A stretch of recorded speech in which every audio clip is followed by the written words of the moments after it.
This is session 7 on finance, trade, and economic development. So we have 3 excellent presenters, and I have I'm going to stick to the order that was on the plan. So we have a paper titled Diaspora's Role in Nepal's Development, Potential in the 2020s. By the presenter is going to be Dr. Ambika Adhikari, and I think Dr. Keshav Bhattarai, if according to Dr. Ambika's note yesterday, is going to be traveling, so he won't be here. We have next presenter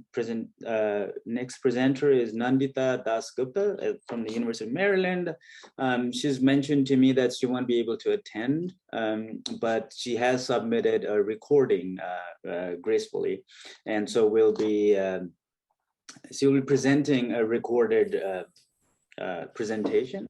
Her paper is titled India's FDI to Nepal, an analysis of trajectory, nature, causes, and outcomes.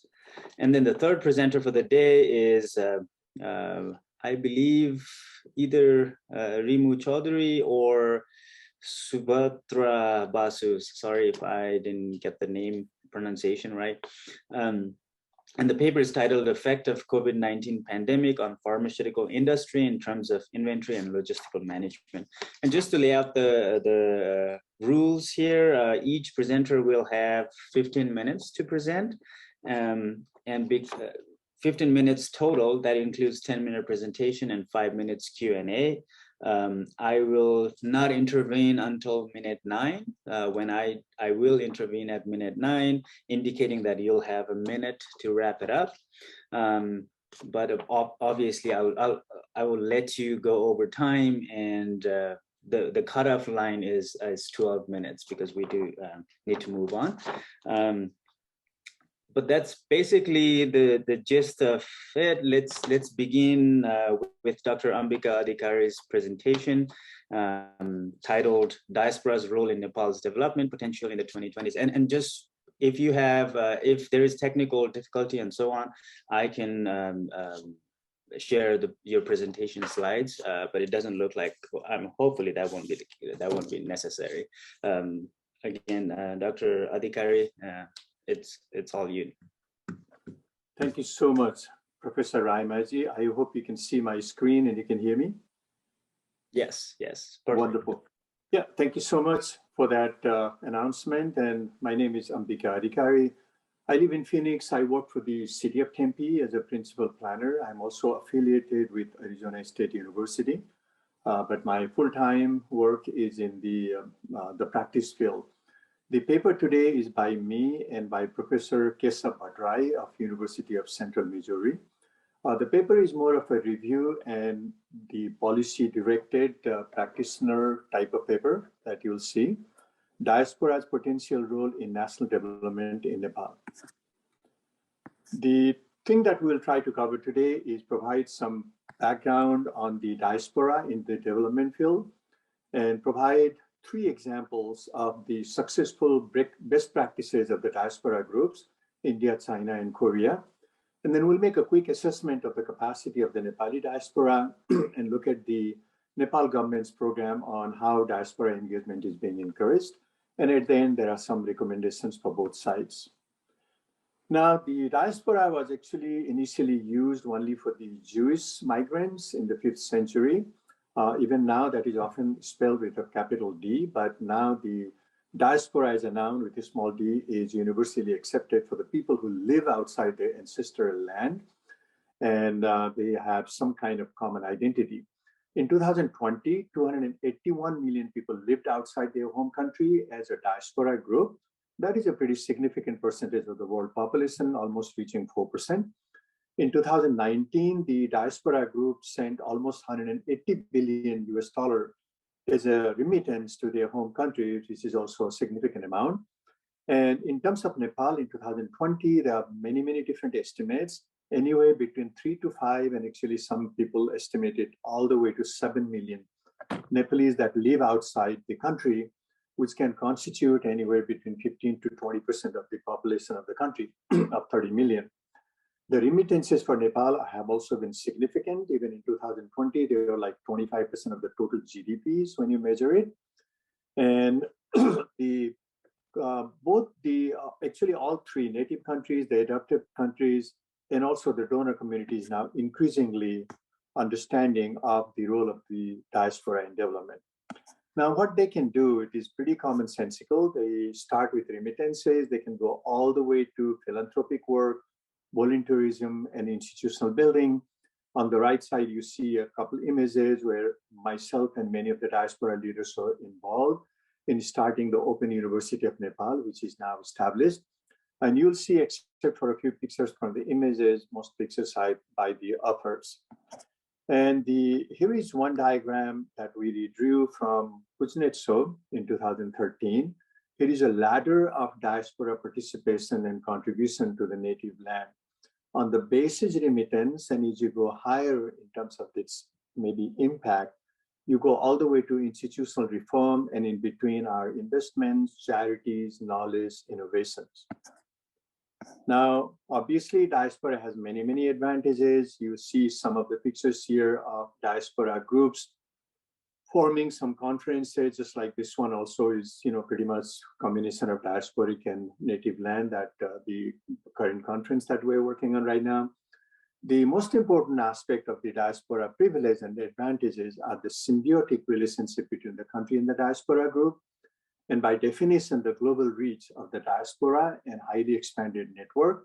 And there are several psychological arenas of sometimes the people living outside feeling an occasional sense of guilt of having left a poor country, and then also willingness to give back because of that. And the countries can really see the soft power expansion in the diaspora group. Here you see a picture from the web. Many of you are aware how the Indian diaspora is now a very dominant group in the tech industries in America and worldwide. And that kind of soft power and catalysm, not only in the host country, but when they go back, even the IT revolution in India is oftentimes credited as a result of many people who returned back from Texas Instrument. And you can see many of those things happening in other countries too. The diaspora capacity and contribution examples, we're picking 3 examples. And the number one is India. And depending on how you count, as I will come back later on, there are many different ways to count the people outside the country, but we're counting more or less the permanent settlers in the outside world as diaspora group. In India, the group is very strong, 32 million in 2020, according to Government of India data. $83 billion was sent back to India as a remittance.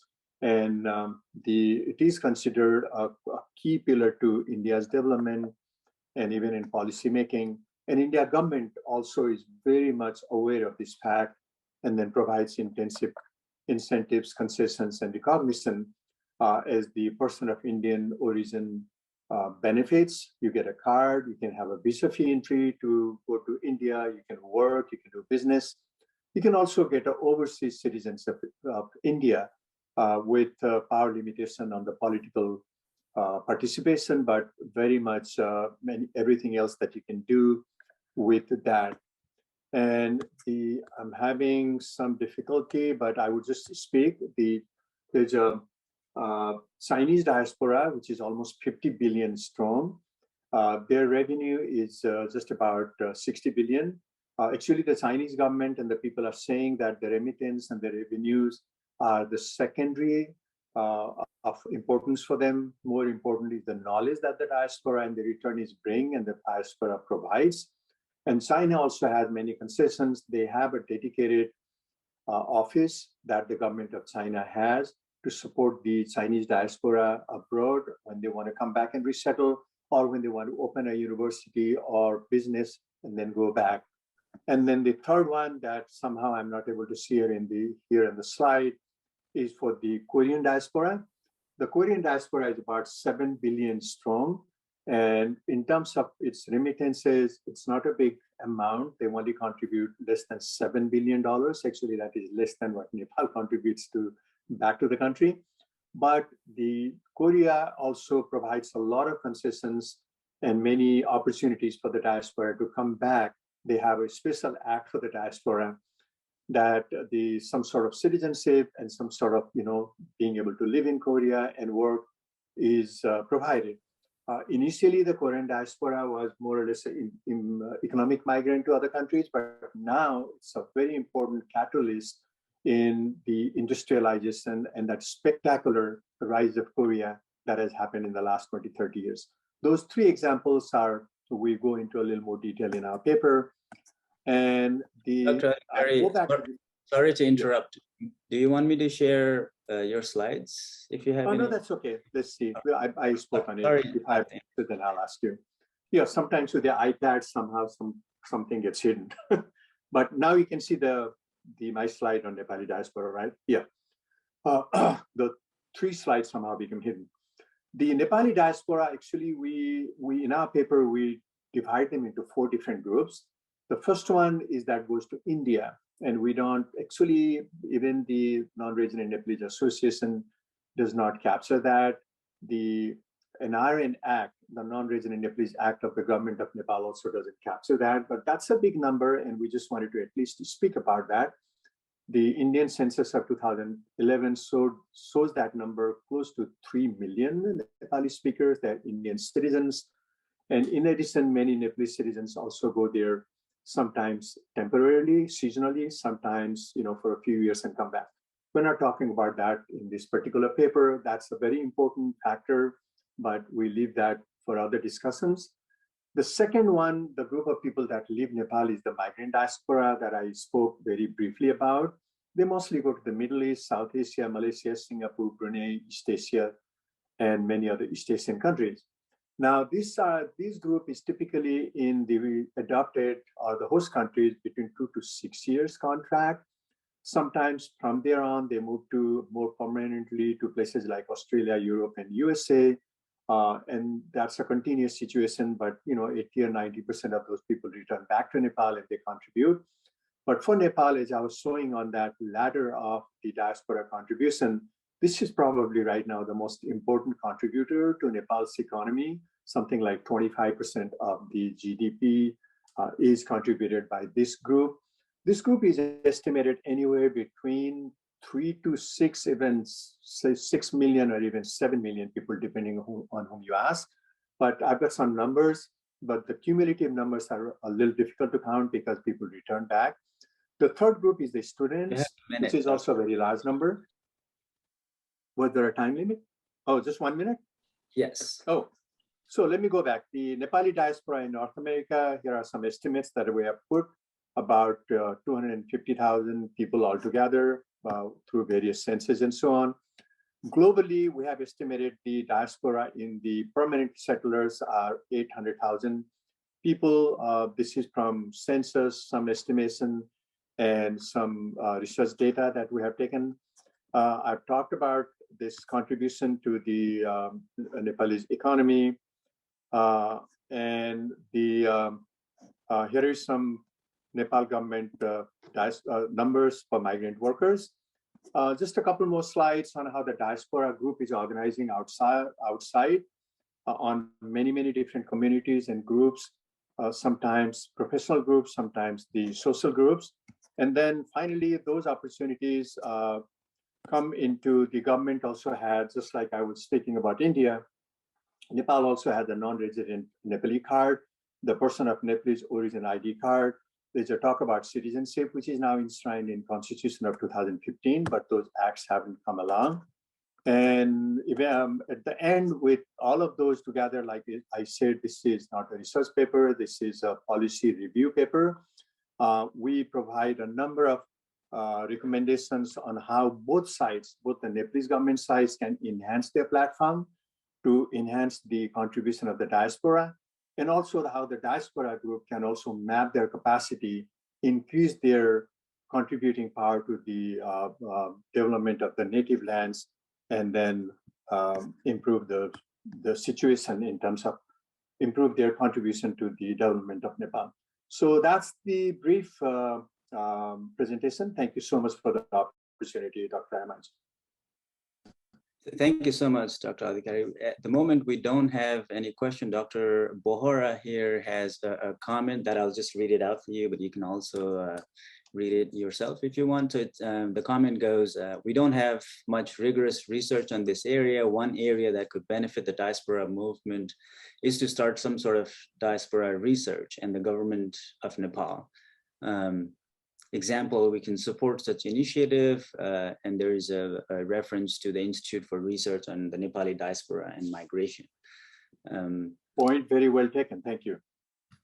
And I was at the Southern, there's no question, so I'm just kind of commenting on your work, very fascinating work.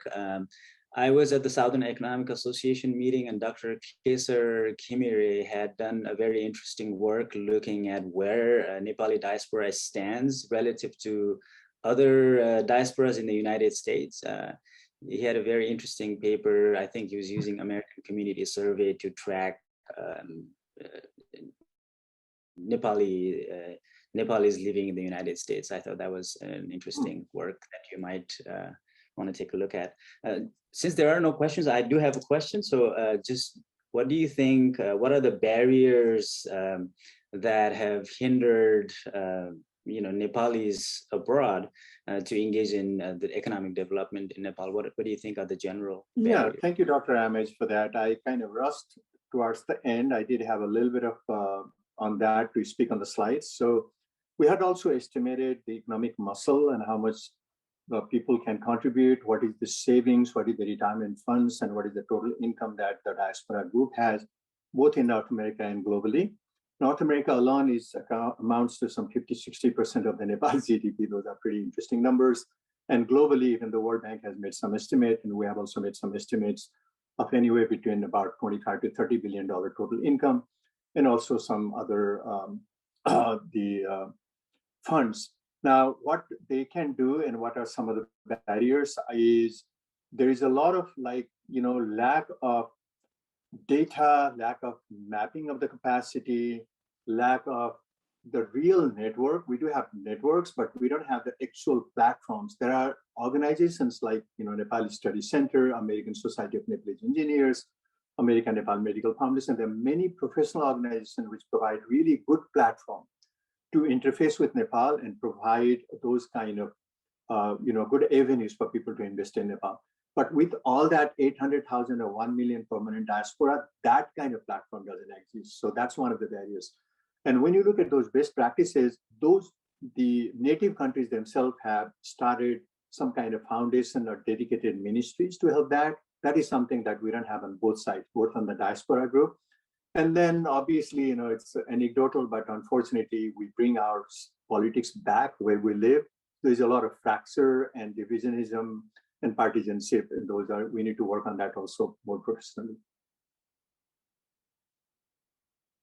Thank you so much, Dr. Adhikari. That was an excellent presentation. Now moving on to the second presentation, we have Dr. Nandita Dasgupta. Unfortunately, she's not here in person, but I'm able to play her recording that she's graciously provided. And if you have any questions for Dr. Dasgupta, please still, obviously she won't be able to respond to you directly, but she's agreed to get back to you at a later date, possibly through emails. So please feel free to submit those pictures comments and questions on the chat. I'll make sure to forward them to Dr. Dasgupta. With that, I'd like to share my screen, and hopefully, if anyone can confirm that the recording is working, that would be great. But here we go. Thank you very much for giving me the opportunity to present my. I'm going to stop there. Is it working? Can anyone confirm, yes, please? Awesome, thank you. Research. I will be talking about India's overseas direct investment to Nepal.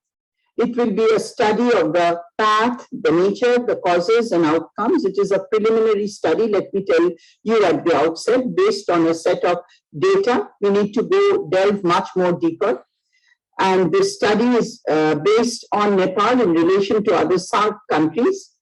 And based on the RBI data. In my paper, I have 3 sections. Section 1 is the introduction. Section 2 is the pattern of direct investment to the SAARC countries. Section 3 discusses Nepal. And Section 4 gives the conclusion and future agenda. I will not go too deep into it. There are also 3 appendices. The first appendix talks about India's ODI regulations. Second, the FDI policies in Nepal, and lastly, the nature of the independence, test of independence, chi-square test of independence for the SAARC countries between the mode of entry and the major activities. The analysis is mainly carried out in terms of graphs and charts, and a chi-square test of independence has been done, mainly because this is the basic data is a set of categorical data. Data source is Reserve Bank of India monthly data, and which is granular. It shows the countries to which India makes the commitment, major industry, entry mode, and the breakup is shown in terms of the equity, loan, and guarantee issue. I chose to do SAARC because India's investment to SAARC, because India is the dominant country in SAARC, as we see from this table in terms of population, GDP, share of FDI inflows, outflows, stock, FDI inflow stock, FDI outflow stock, and share of trade. India is the leader amongst these other SAARC members, and therefore we chose to do this from the perspective of India. And another reason is that it seems that the goal of SAARC has become vitiated. And in the 75th year of India's independence, I thought to recall the goal of SAARC and also remember the Gujarat Doctrine, the policy of unilateral friendly cooperation of India with the rest of the SAARC members without expectation of reciprocity to build a conflict-free and cooperative South Asia. So this was a very strong statement, and has got and a very valuable statement, and I thought about upholding the value of this statement. Why study Nepal? Nepal is a landlocked country closest to India in proximity. Because if you consider the distance of the capital of each country from New Delhi, it is seen that Nepal has the closest distance. In Nepal has an age-old connection of culture, history, tradition, and religion. There is a continuing economic dependency of Nepal on India, in the sense that Nepalese rupee is pegged to the Indian rupee, and huge population of Nepal are working in India. And we chose to do the study of direct investment to Nepal because we observed the huge savings gap and the huge foreign exchange reserves gap between India and Nepal, and trade and FDI flows are ways to manage the savings gap and forex gap. A lot of literature has developed around the trade between India and Nepal, and I thought that FDI would make a contribution. And moreover, Nepal has realized the importance of FDI, and it has realized the importance of FDI as an instrument of policy poverty alleviation, so that it can transcend from the least developed country as per the World Bank classification, and it is liberalizing its laws, as I have written in the appendix 2 of my paper. The FITA, Foreign Investment and Technology Transfer Act of 1992, is being revised and is finally revised in 2021 of late. And so we see that Nepal is showing signs of becoming more inviting to FDI inflows. Nepal has got advantage as investment destination because it is located between India and China, and large investors on its sides, and large foreign markets, rich store of natural resources, other commercially viable sectors such as agriculture, tourism, ICT sector, infrastructure, cheap labor, and now it is adopting policies conducive to the interests of the foreign investors. Disadvantage, it has also got a list of disadvantages. It is landlocked. It is mountainous, therefore poor transportation infrastructure. So transportation of inputs and outputs are problematic, and also propensity for natural disasters, and these are the natural obstacles to its economic development.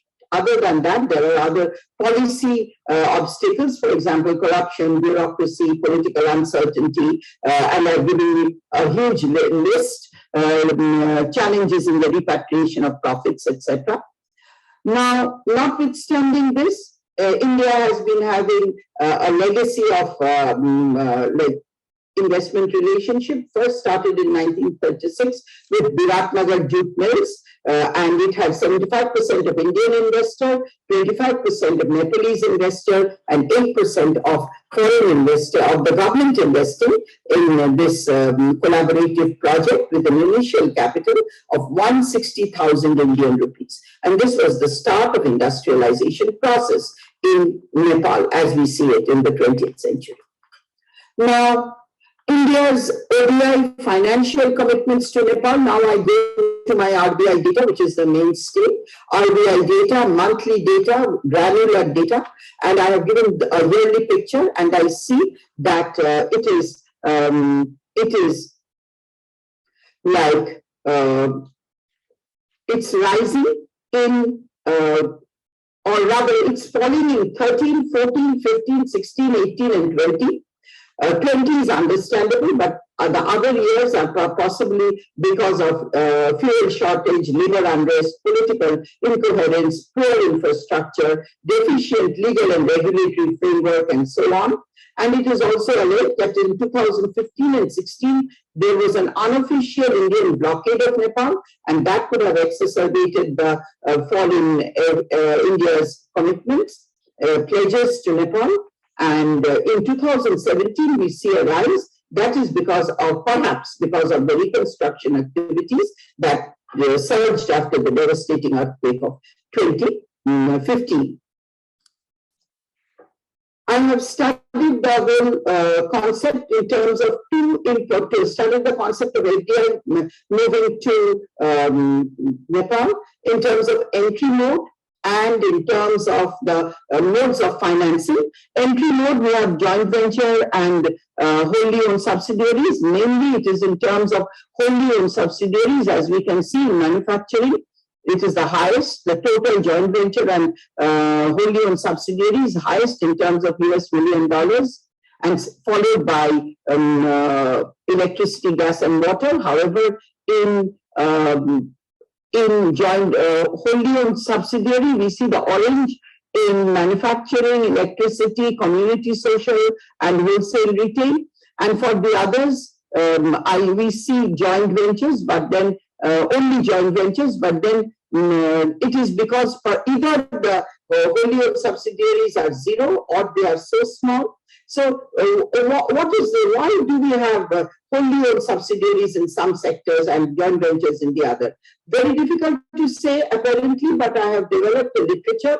I've given a glimpse of the literature there, and based on Dunning's theory, OLI theory, and also the other transaction cost theory, organization theory, and so 4 theories have come up in the recent literature. It is yet to be seen which theories could explain India's situation, but apparently wholly owned subsidiaries have lesser risk because all the capital is in the hands of the owner. And also if the capital is very specific capital, like idiosyncratic capital, then owner perhaps would want to have the entire control in its own hands, capital control, and that could be an apparent explanation. More research needs to be done here. Next, I go to the mode of financing, and here I've given the literature on, there are 4 theories on joint venture versus wholly owned subsidiaries. Now, we now come to the other way of looking at joint, mode of financing. mode of financial instrument, and we see there are three financial instruments: equity, loan, and guarantee issued. And in terms of that, we see again manufacturing getting maximum of all the three. We see that in manufacturing and in transport, guarantee issued is more dominating than others. It would be interesting to see why this has happened. And now, in this slide, I've looked at the percent share of each major activity in the financial mode of financing, in the total financing. So share of each activity in total financing. And here I've looked into share of financing in each activity. So but I do not know, at the end of the day, maybe one will be more important to my future study than the other, but I thought it would be interesting to look at both. Here, when I look at the percent of equity, loan, and guarantee issued in each major activity, I see that electricity, gas, and business services are maximum of equity and nothing of guarantee issued, and loans are less than 1%. In construction, equity is 100%. More than 74% of the financial commitments in all the activities together come from equity.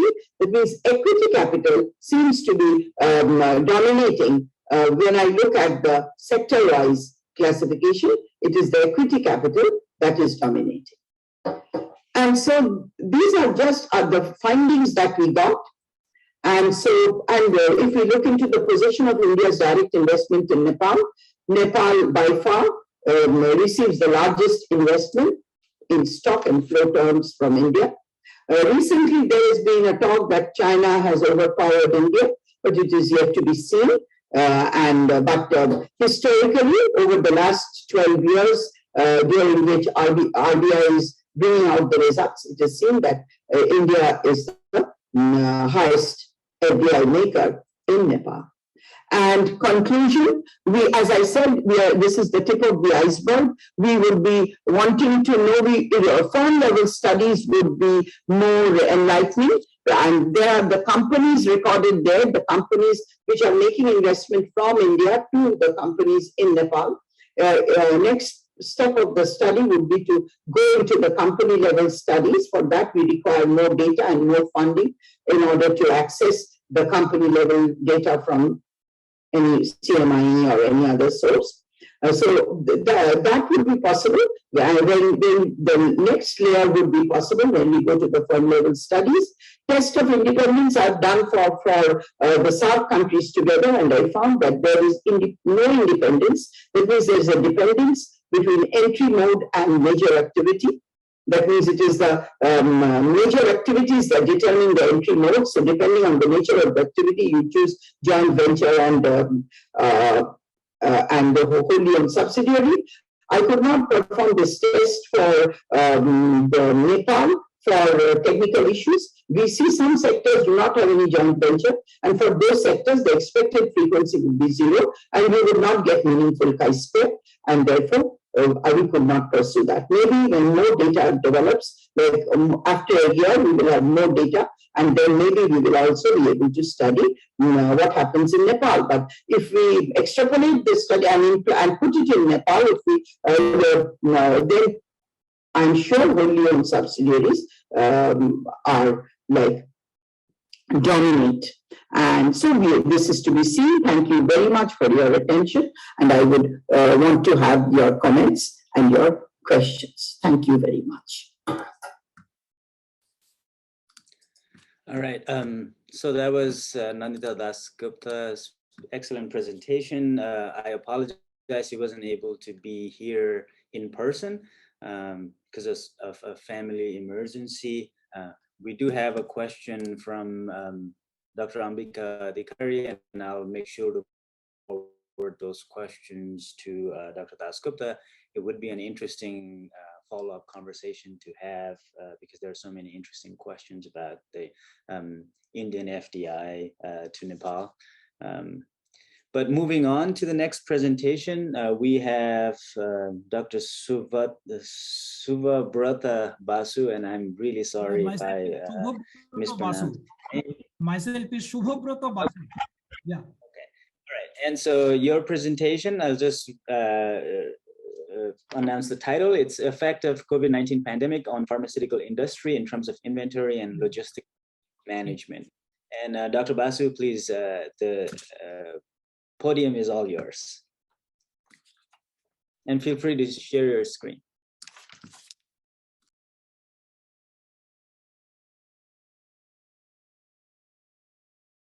Yeah, good evening from India. This is Shubhabrata Basu. I am the PhD scholar from Maulana Azad University of Technology, West Bengal in India. And in my presentation, my co-presenter is my guide, Mrs. Professor Rimu Chaudhuri of Heritage Business School, Kolkata. In my presentation, we will like to throw some light on the effect of COVID-19 pandemic on the pharmaceutical industry. At the very outset, I would like to give thanks to the organizers of Himalayan Policy Research Consortium to give this opportunity to present my, in fact, the first paper presentation in this forum, effect of COVID pandemic on pharmaceutical industry.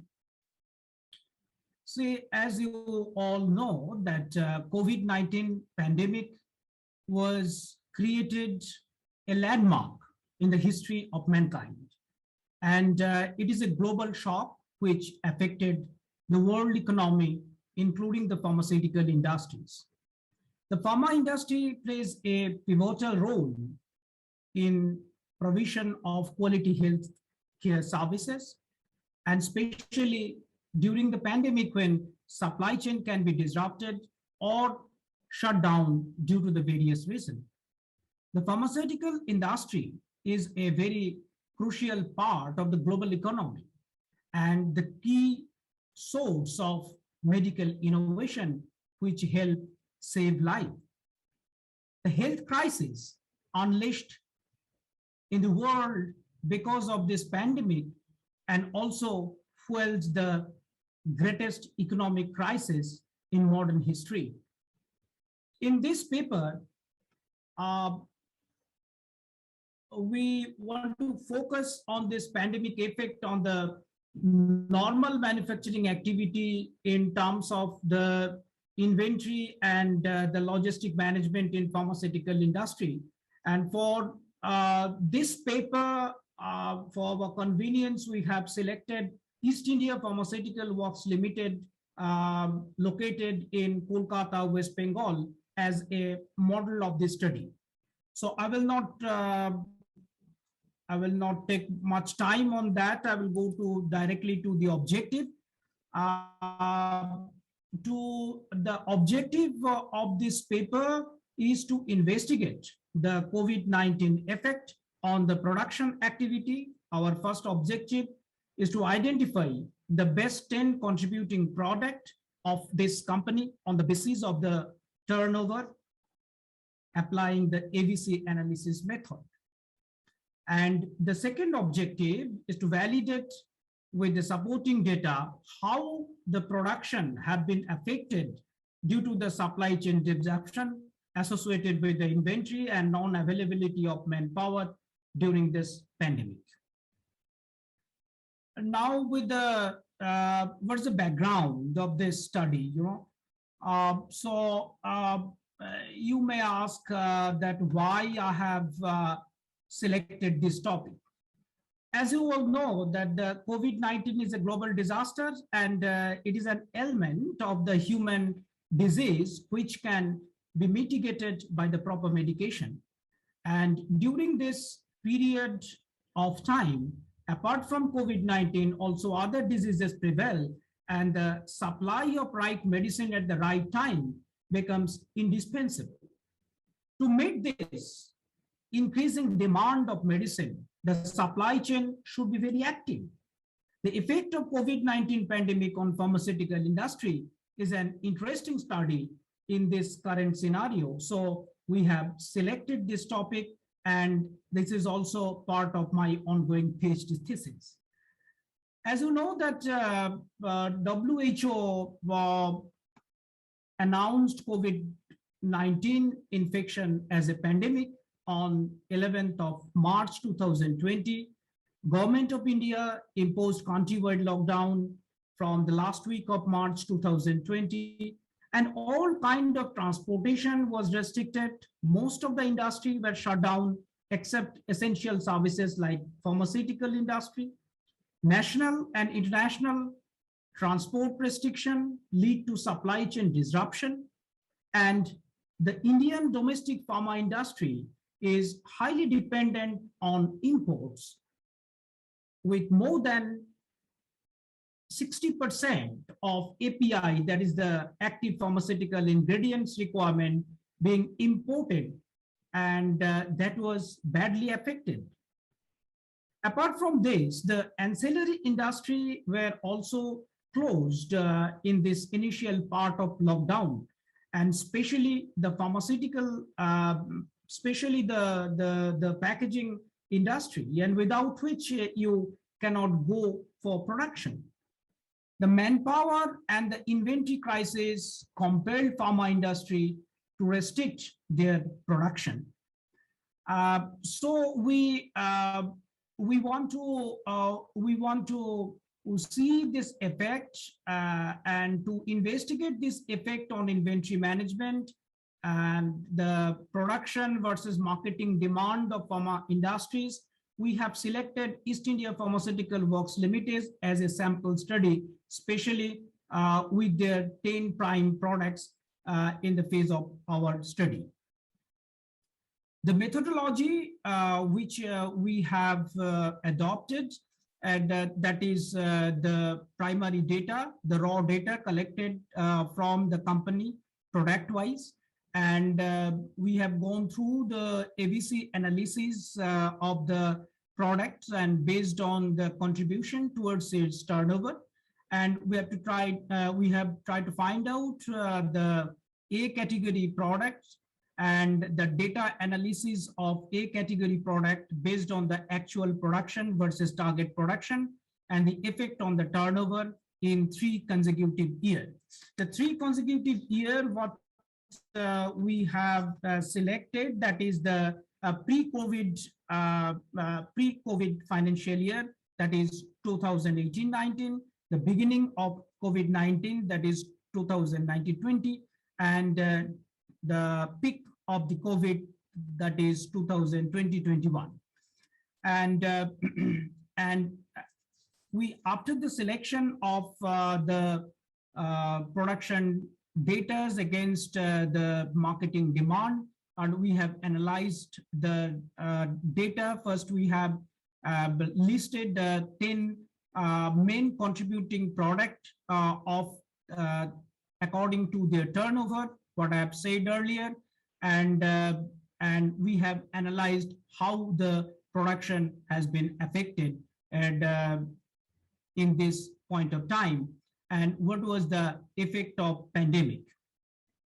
You see, in the pre-COVID financial year 2018 and 19, the first product that is equivalent, the production was in the pre-COVID year, it was more than 100%.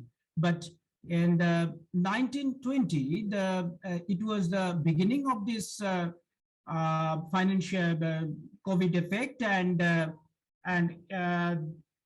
the percentage of production achievement was almost 98%. And in the peak period, you see there's a slash down. The main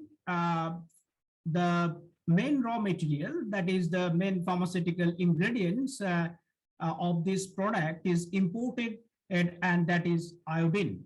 And so in the year 2020 2021, you have due to the shortfall of the raw material, the production has been badly affected, and the achievement was only 87%.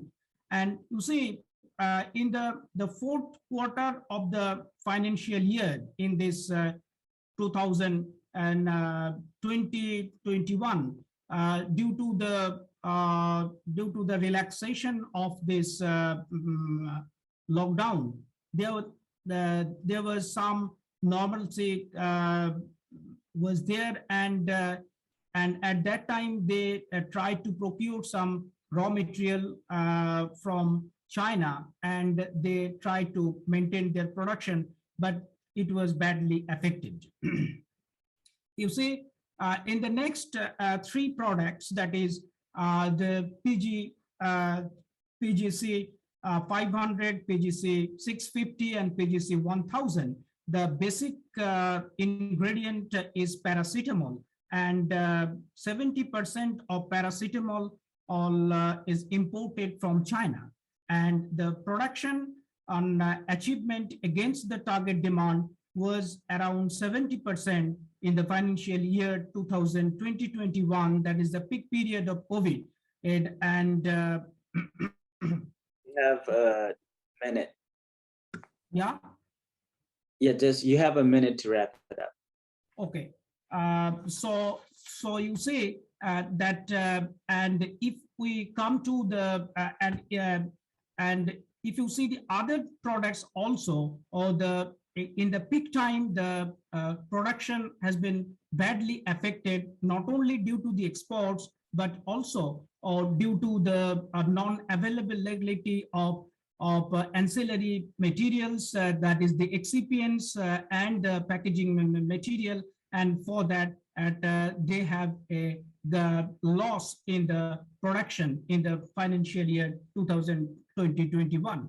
If I drill down to the production against the target in the 2020-21 in the financial year, in quarter-wise, here also we will find that in this left-hand side, the solid and semi-solid doses product, the first quarter, as there was lockdown on and there was a shortage of manpower and the inventory, the production was very less, and gradually it has increased from the third quarter, and it takes the peak in the fourth quarter. And in the liquid doses form also, the graph shows the same result. And if we see the three consecutive year, the turnover in this case, you will find that to compensate the loss in the production and in the first product, that is the EQL, the company has increased the price by more than 20% in the financial year 2021 compared to the year 2028-19, and to maintain their turnover. And in this the three products of PGC 500 and 650, you see the turnover dropped is very nominal, and it is a price control product, and the increase of price is around 8% compared to the financial year 2018 and 19 and 2020-21. In pyrogesic PGC 1000, in the COVID related, it is a COVID related product, and the increase of unit price is has increased by 24% compared to the financial year 2018-19 and 2020-21.